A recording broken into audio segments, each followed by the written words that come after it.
Okay तो हम पहला केस ले रहे हैं कि जब हमारा 3 केस हमने आपको बताया, एक हम डिस्कस करेंगे 3 वीडियोस में, ऑर्डिनरी पॉइंट, रेगुलर सिंगुलर और इर्रेगुलर सिंगुलर। ठीक है, तो पहला केस उठा रहे हैं कि इस डिफरेंशियल इक्वेशन को सॉल्व करना है, लेकिन सॉल्व CFPI से नहीं करना है, एग्जाम में लिख के आएगा, सीरीज सॉल्यूशन में करना है। ठीक है, तो इसके वर्किंग स्टेप्स क्या होंगे? स्टेप 1 क्या होगा कि सबसे पहले लेट कर लीजिए, कोई भी सॉल्यूशन लेट कर लेते हैं। जब कोई सॉल्यूशन लेट करते हैं तो वो इस इक्वेशन को सेटिस्फाई करता है ना।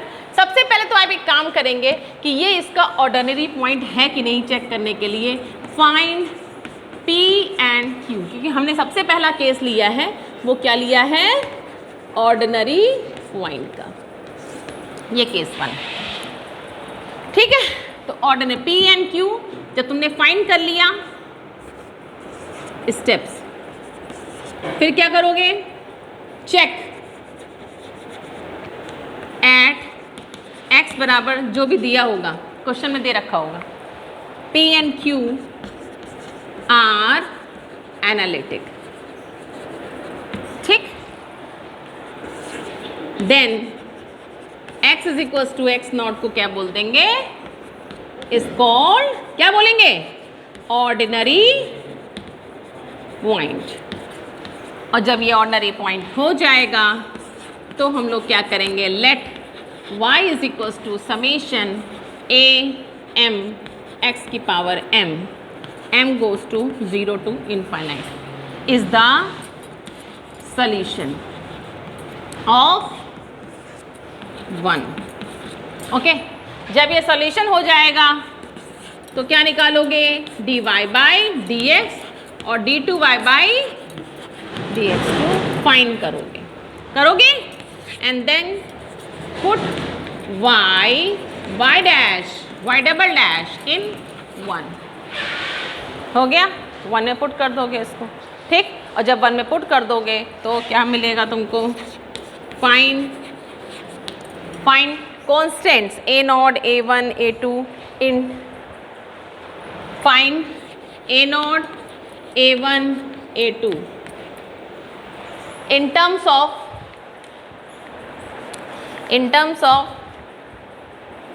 single, in terms of one constant। ठीक, ये हमको मिल जाएगा। अब एक क्वेश्चन करते हैं। जब इसमें आप 1 में पुट कर दोगे तो आपको मिलेगा कुछ, क्या? इस तरफ आप देख रहे हैं 0 है, तो जो भी इस तरफ रिजल्ट आएगा उसके कोफिशिएंट किसके बराबर हो जाएंगे? 0 के। ठीक है, तो put all coefficient of x is equal to 0, we get what? a2 a3 and all the constant in terms of a0 और a1। क्यों हम 2 पे फोकस कर रहे हैं? क्योंकि पूरा रिजल्ट 2 ही कांस्टेंट में आने वाला है, क्योंकि ऑर्डर इस इक्वेशन का कितना है? 2, तो 2 ही कांस्टेंट आएंगे, इस पे आप निश्चिंत रहिए। ठीक, फिर एक काम और करेंगे, फाइंड रिकरेंस रिलेशन कैसे निकालेंगे? कोफिशिएंट ऑफ x की पावर m को 0 कर देंगे। रिकरेंस रिलेशन क्या होता है? जिससे सारे कांस्टेंट की वैल्यू निकाल सकते हो। ओके, तो ये काम हमको करना है। अब एग्जाम्पल लेते हैं। ओके, तो ये क्वेश्चन लिया हमने, ऐसे क्वेश्चन लिख के आएगा, सॉल्व इन सीरीज। जब सीरीज लिख के आ गया तो वहाँ पे आपको CFPI वाला कुछ काम नहीं करना है, आपको यही टॉपिक करना है। आप सबसे पहले इसमें चेक करिए कि इसको आप किससे चेक करेंगे? कंपेयर करेंगे किससे? On comparing. लॉन्ग क्वेश्चन है इसलिए थोड़ा लिखने पे भी फोकस करिए। किससे कंपेयर करेंगे? P। ठीक, तो P की वैल्यू क्या है? 0 और Q की वैल्यू क्या है? x। ठीक, तो जनरली नहीं दिया होता है तब भी हम लोग x बराबर 0 पे ही देखते हैं। तो P और Q बोथ आर एनालिटिक किस पे? x बराबर 0 पे। अगर क्वेश्चन नहीं दिया हुआ है एग्जाम में, वैसे यहाँ देख के आता है एट 0, लेकिन अगर नहीं लिख के आया है तब भी आप लोग 0 ही मानिएगा जब नहीं लिख के आया हो, अदरवाइज लिख के आता है। ठीक है, तो ये हमें दिख रहा है कि ये दोनों फंक्शन, दोनों p और q कैसे हैं, एनालिटिक हैं। तो इसका मतलब x बराबर 0 कैसा पॉइंट है, ऑर्डिनरी पॉइंट है। हो गया, अब ये ऑर्डिनरी हो गया तो क्या करेंगे, फटाफट लेट y am x की पावर m, इसका सॉल्यूशन। तो dy बाई dx क्या हो जाएगा, m कांस्टेंट है, am x की power m minus 1, d2y by dx2 कितना हो जाएगा, m minus 1 summation am x m minus 2। ये तीनों उठा के इस पे रख दीजिए। ओके ओके, तो आपने इन तीनों इक्वेशन से जो निकाला है उसको अपने वन में पुट करा, you will get this.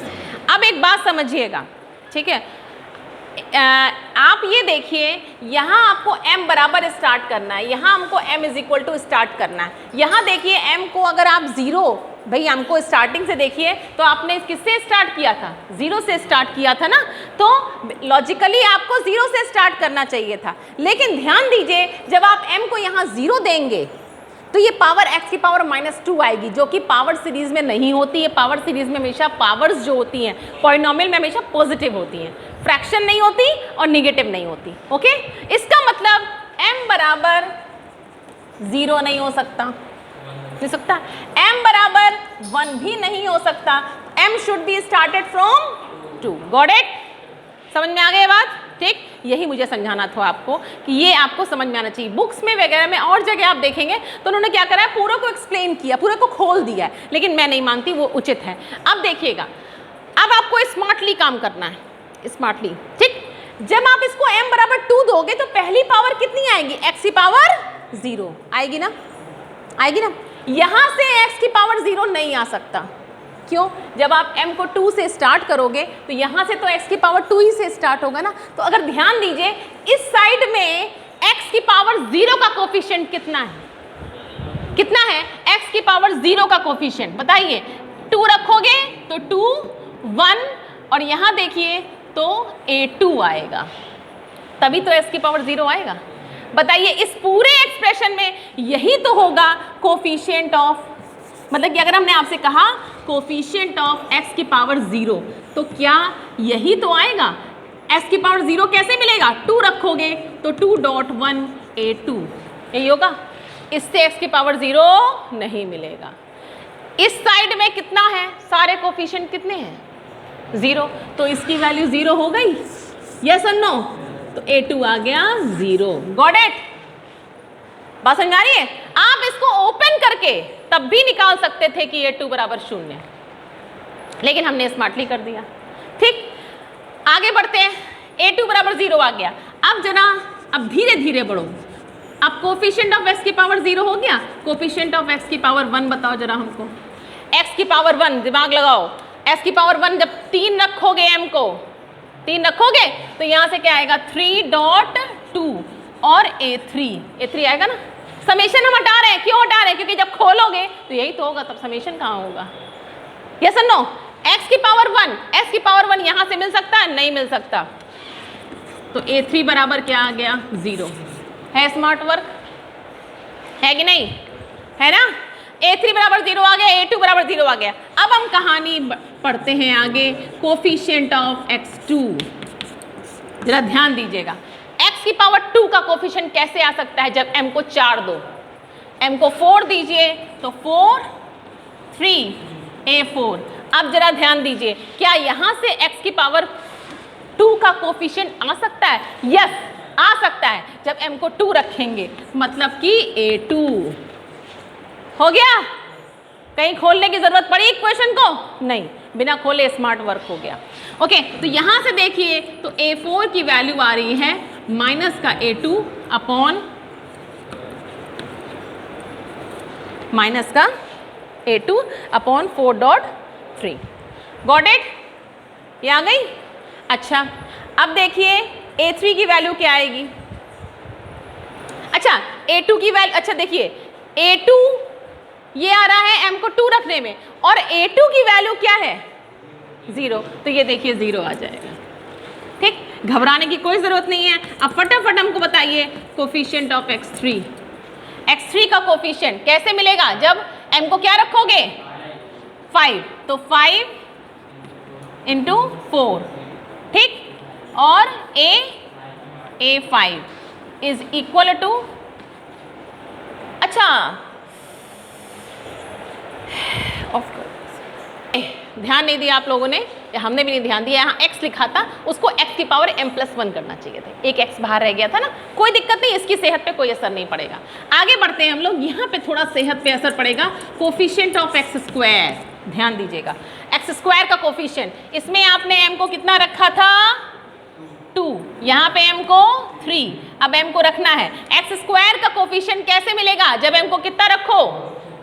m को 4, तो m को 4 रखा, तो 4, 3, क्या यहाँ से x की पावर 2 का कोफिशिएंट मिल सकता है?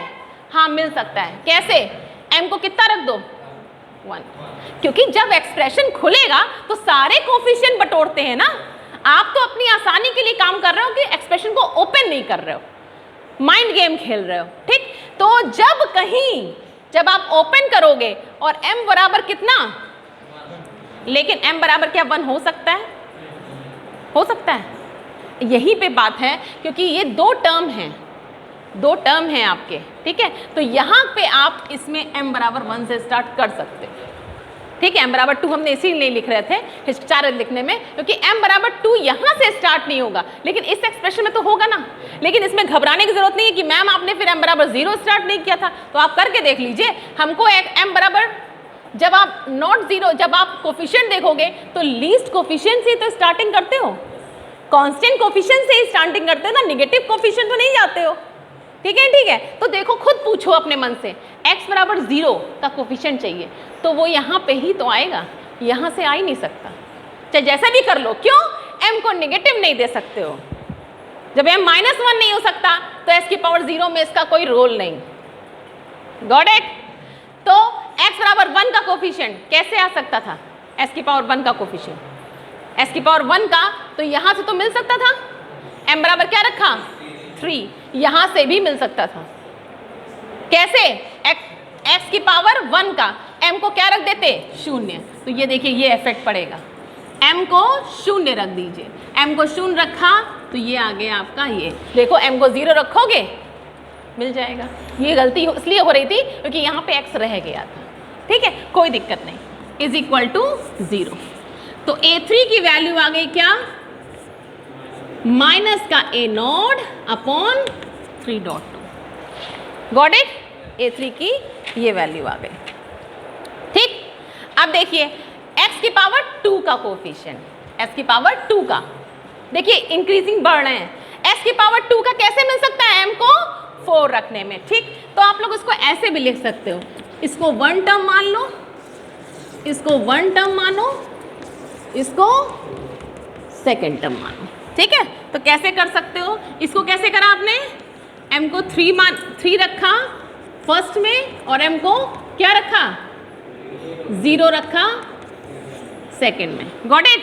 अब इसमें देखिए 2 लाना है, तो m को क्या रखें? 4, किसमें? फर्स्ट में, और m को क्या रखें? x को 2 लाना है, जल्दी बोलो, 1 रखें सेकेंड में। अब समझ में आ गया होगा आई थिंक। तो देखिए आपने ये रख किया, इसमें रखिए m को 1, a1, तो ये देखिए a4 आ जाएगा, ठीक है। हम डॉट डॉट कर रहे हैं, क्यों कर रहे हैं पता है? इसको लिख सकते हैं -a0 अपॉन 3 फैक्टोरियल, इसको लिख सकते हैं -a1 अपॉन 2 से मल्टीप्लाई डिवाइड कर दो, तो ये क्या हो जाएगा?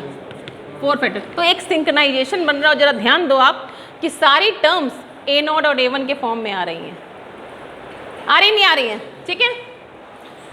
ओके, इस तरह आपने a5 और a6 भी निकाले होंगे। a5 in terms of a2 आ रहा होगा और a2 0 है क्योंकि, तो a5 भी 0 हो गया होगा, ठीक है। आपने निकाल लिए होंगे, आप काफ़ी कुछ निकाल सकते हो, a6 a7 व्हाटएवर, ठीक। आप एक काम और कर सकते हो, एक रिकरेंस रिलेशन निकाल सकते हो। रिकरेंस रिलेशन क्या होता है? हमने लिखवाया था अपने स्टेप्स में, कोफिशिएंट ऑफ x की पावर m को इक्वेट कर दो 0, ठीक। जरा ध्यान दो, इसमें कोफिशिएंट ऑफ x की पावर m कैसे मिल सकता है? जब m बराबर m+2 रख दो, यस और नो, ठीक। तो अगर पहले वाले में m को m+2 रख दो फर्स्ट में, और m को क्या रख दो, m-1 रख दो सेकेंड में, इसे बोलते हैं रिकरेंस रिलेशन। तो जरा रखो, m+2 और m+1 हो जाएगा, और am+2 is equal to, m को क्या रख दो, m-1, ठीक। तो am+2 जो हो जाएगा वो -am-1 अपॉन m+2 m+1, इसे बोलते हैं रिकरेंस रिलेशन। रिकरेंस रिलेशन वो रिलेशन होता है जिससे सारे एज निकल सकते हैं। जरा रख के देखिए, चेक करके देखिए, A6 चाहिए आपको, चेक करना है, चेक करना है, तो जरा 4 रख के देखो, m को 4 रखो, A6 आएगा। जब 4 रखोगे तो ये क्या आ जाएगा, 3, ठीक, और 4 + 2 6 और 4 + 1 5। A3 की वैल्यू है माइनस का A0, तो माइनस माइनस हो गया प्लस, और 3 फैक्टोरियल इंटू 6 इंटू 5।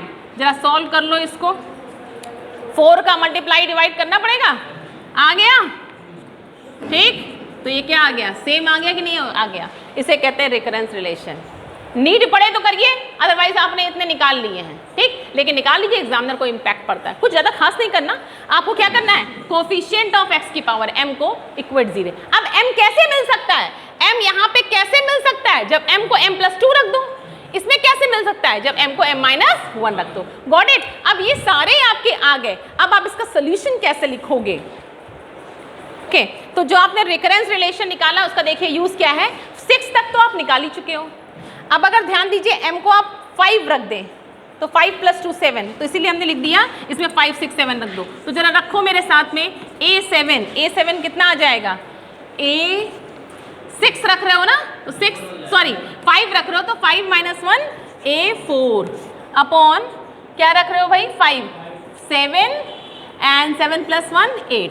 अब A4 क्या है, ये इसको रख दो भाई, तो plus plus minus minus plus हो गया, 2A1 हो गया, और 4 फैक्टोरियल इंटू 7 इंटू 8।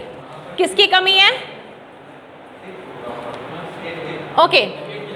A हमने क्या रखा है, 5 रखा है, तो 5 + 2 7, 5 रखा, 5 - 1 हो गया, और 5 + 2 7, 5 + 1 6 होगा भाई, ठीक है, सही कहा बिल्कुल आपने। 7 है, 6 है और 4 फैक्टोरियल है, किसकी कमी है, 5 की, तो 5 ऊपर हो गया, मीन्स 5 दूनी 10 हो गया A1, और 5 6 7 है, ठीक है, और 4 तो है ही, तो पूरा पूरा आपका 7 10/7 A1 फैक्टोरियल, ठीक। ये A7 निकल गया, उठा करके हमने A7 भी यहाँ पे रख दिया। A7 कितना है, 10A1/7 फैक्टोरियल x की पावर एंड सो ऑन। अब देखिए जरा ध्यान दीजिएगा कितना सुंदर बन रहा है कि सारी टर्म्स A0 और A1 में आ रही हैं। एक क्वेश्चन पक्का एग्जाम में आने वाला है इन तीनों केसेस से, सारी टर्म्स A0 A1 में आ रही हैं, तो आप समेट लो, किसमें, A0 की टर्म एक साथ और A1 की टर्म एक साथ, ओके। तो हमने देखिए सॉल्यूशन रखा था, ये सॉल्यूशन जो था हमारा y को समेशन AM XM, इसको हमने ओपन कर दिया। तरीका यही है, ध्यान दीजिएगा, ओपन कर दीजिएगा, m को स्टार्ट करिए 0 से, A0 + A1x, और A1 A2 सबकी वैल्यू उठा के रख दी। रखने के बाद में हमने पाया, I found it what, A0 और A1 में आ रही सारी टर्म, हमने समेट लिया A0 में और इसको समेट लिया A1 में। अब जरा ध्यान दीजिए, ये ऑर्डर कितना था, 2, और कांस्टेंट कितने आ रहे हैं, 2। So this is the series solution of this question. Thank you for ordinary case.